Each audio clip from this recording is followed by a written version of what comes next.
Berdasarkan prasasti Mula Malurung sebelum menjadi Raja Singasari, bisa diketahui bahwasannya Kertanegara lebih dulu diangkat sebagai Yuwa Raja atau Raja Muda di Kediri tahun 1254. Ia merupakan sosok Raja Jawa pertama yang berambisi meluaskan kekuasaannya hingga mencakup wilayah Nusantara.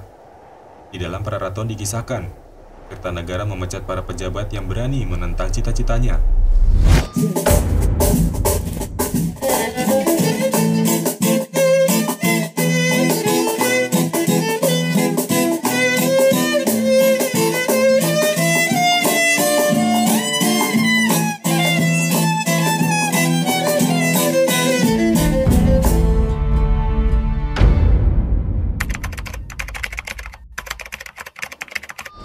Bukti sejarah tentang keberadaan tokoh Kertajaya dapat dilihat pada Prasasti Galunggung pada tahun 1194, Prasasti Kamulan pada tahun 1194, Prasasti Palah pada tahun 1997, dan Prasasti Wates Kulon pada tahun 1205. Dari prasasti-prasasti tersebut juga dapat diketahui nama Abhiseka Kertajaya adalah Sri Maharaja, Sri Sarwaswara, Triwikramawatara, Anindita, Srenggalancana, Dikjaya Utunggadewa.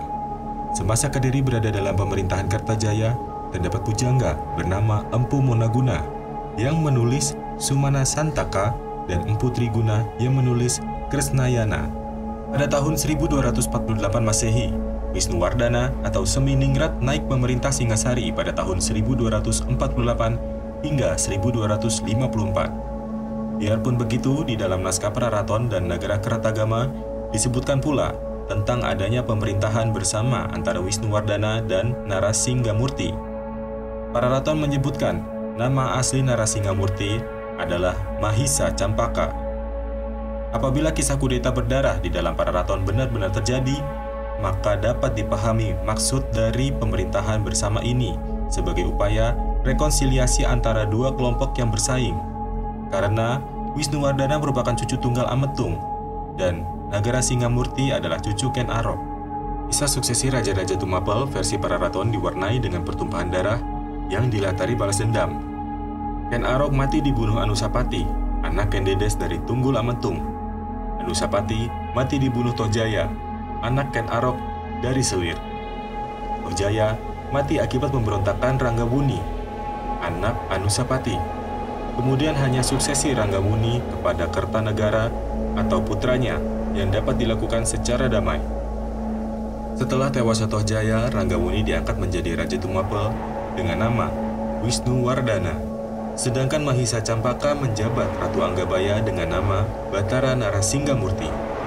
Keduanya memerintah berdampingan.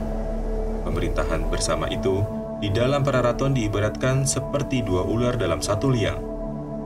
Selain itu, nama Narasinggamurti juga terdapat dalam Nagara Kertagama yang ditulis pada tahun 1365. Dan dikisahkan bahwa Wisnuwardana dan Narasinggamurti memerintah bersama di Tumapel bagaikan sepasang dewata, Wisnu dan Indra. Akan tetapi, versi Nagara Kertagama tidak menyebutkan adanya pembunuhan antara raja pengganti terhadap raja sebelumnya. Agaknya hal ini dikarenakan Nagara Kertagama adalah sebuah kitab pujian atau puja sastra yang dipersembahkan untuk Hayam Wuruk, yaitu Raja Majapahit. Sedangkan peristiwa berdarah yang menimpa leluhur Hayam Wuruk bisa jadi dianggap sebagai aib. Di antara para raja Singasari, hanya Wisnuwardana dan Kertanegara saja yang didapati menerbitkan prasasti sebagai bukti kesejarahan mereka. Prasasti Mula Malurung yang dikeluarkan Kertanegara atas perintah Wisnuwardana menyebutkan Tojaya sebagai Raja Kediri, bukan Raja Tumapel. Hal ini tentunya memperkuat kebenaran berita di dalam Nagara Kertagama. Prasasti tersebut dikeluarkan oleh Kertanegara pada tahun 1255 selaku Raja Bawahan di Kediri. Jadi, pemberitaan kalau Kertanegara naik tahta di tahun 1254 perlu dibetulkan. Yang benar adalah Kertanegara menjadi Raja Muda di Kediri terlebih dahulu, dan baru pada tahun 1268 Kertanegara bertatah di Singasari. Dengan ditemukannya prasasti Mula Malurung, maka sejarah Tumapel versi Praraton nampaknya perlu untuk direvisi. Kerajaan Tumapel didirikan oleh Rajasa alias Batara Siwa setelah menaklukkan Kediri. Kemudian, sepeninggalannya kerajaan terpecah menjadi dua.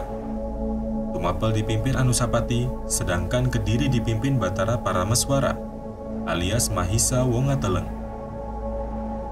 Selanjutnya Parameswara digantikan oleh Guningbaya, kemudian Tohjaya. Sementara itu Anusapati digantikan oleh Seminingrat yang bergelar Wisnuwardana. Prasasti Mula Malurung menyebutkan bahwa sepeninggal Tohjaya, kerajaan Tumapel dan Kediri dipersatukan kembali oleh Seminingrat. Kediri kemudian menjadi kerajaan bawahan yang dipimpin oleh putra Seminingrat, yaitu Kertanegara. Di tahun 1268 Masehi, Kertanegara naik tahta Singasari menggantikan ayahnya, Wisnuwardana, pada tahun 1248 hingga 1268. Ibu Kertanegara bernama Waningyun yang bergelar Jayawardani, putri dari Mahisa Wongateleng atau putra Ken Arok pendiri Singasari. Abhiseka dipakai oleh Kertanegara ialah Sri Maharaja Sri Lokawijaya Purusottama Wiraasta Basudewadipa Aniwari Wiryanindita Parakrama Murdaja Namo Tunggadewa. Menurut para raton, ia adalah satu-satunya Raja Singasari yang naik tahta tanpa pertumpahan darah. Dari perkawinan Kertanegara dengan Sri Bajradewi, lahir beberapa orang putri yang dinikahkan antara lain dengan Raden Wijaya, putra Lembutal, dan Ardaraja, putra Jayakatwang.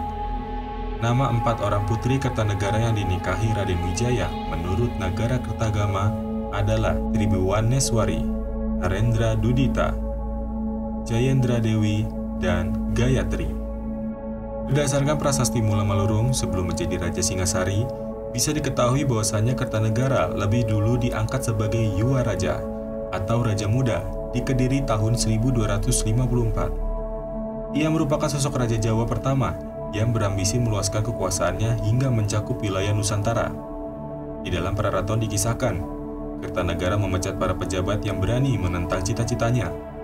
Antara lain Ampu Raganata yang diturunkan dari jabatan Rakyat Patih menjadi Ramadiyaksa. Sebagai penggantinya adalah Kebo Anengah dan Panji Anggragani. Arya Wiraraja dimutasi dari jabatan Rakyan Demung menjadi Bupati Sumenep. Menurut para raton dan Kidung Panji Wijayakrama, perombakan susunan tersebut banyak menimbulkan ketidakpuasan. Dalam bidang agama, Kertanegara memperkenalkan penyatuan agama Hindu aliran Siwa dengan Buddha aliran Tantrayana. Oleh karena itu, di dalam para raton Kertanegara juga sering disebut sebagai Batara Siwa Buddha. Sedangkan menurut Nagara Kertagama, Kertanegara telah menguasai semua ajaran agama Hindu dan Buddha. Lantaran itu, Kertanegara dikisahkan pula dalam naskah-naskah Kidung sebagai seorang yang bebas dari segala dosa. Bahkan, salah satu yang menjadi ritualnya adalah mengadakan pesta minuman keras. Gelar keagamaan Kertanegara di dalam Nagara Kertagama adalah Sri Janabajrsuwara. Sedangkan dalam prasasti Tumpang ia bergelar Sri Janeswara Bajra. Kertanegara diwujudkan dalam sebuah patung Jina Mahaksobya Buddha yang kini terdapat di Taman Apsari, Surabaya. Patung yang merupakan simbol penyatuan Siwa Buddha itu sebelumnya berasal dari situs Kandang Gajak Trowulan yang pada tahun 1817 dipindahkan ke Surabaya oleh Residen Baron AMTH Desalis. Oleh masyarakat patung tersebut lebih dikenal dengan nama Joko Dolok.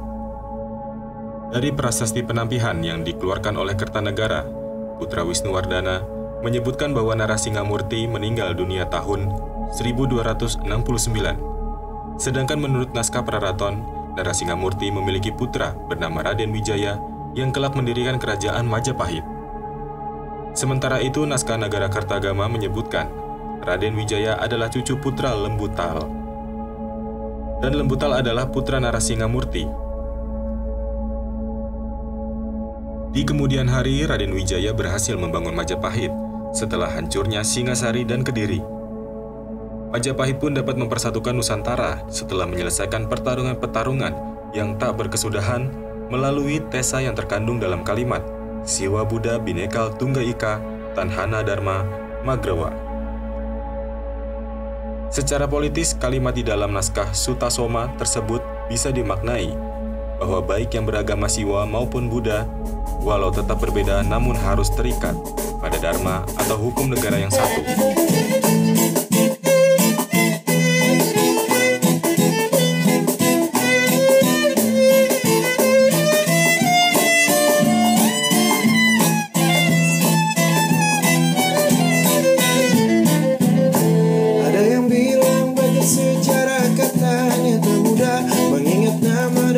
Istiwa betapa susahnya.